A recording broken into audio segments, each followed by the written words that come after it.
Social মিডিয়ার বিভিন্ন প্ল্যাটফর্মে ক্রমশই জনপ্রিয় হয়ে উঠছে ম্যাশআপ গান। সঙ্গীত প্রেমীরা বেশ ভালোভাবেই নিচ্ছেন গানগুলোকে, আর তাই তো রিলিজের কয়েকদিনের মধ্যেই হচ্ছে মিলিয়ন মিলিয়ন ভিউ। দর্শক, চলুন দেরি না করে দেখে আসি এই সময়ের একটি জনপ্রিয় ম্যাশআপ।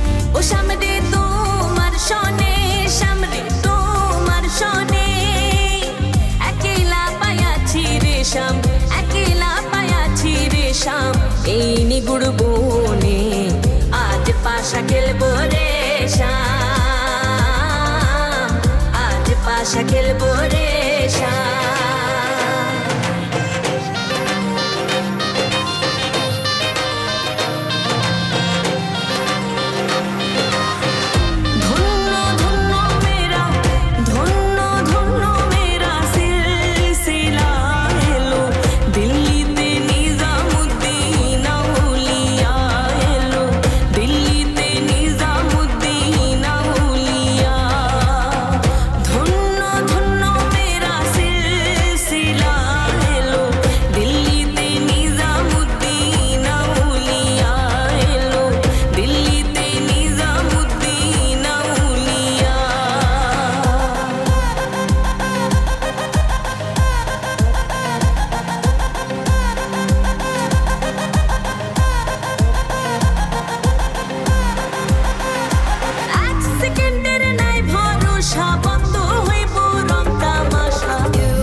চন্দন ফুলের মালা সখী গনে লইয়া আইলা, শুয়া চন্দন ফুলের মালা সখী গনে লইয়া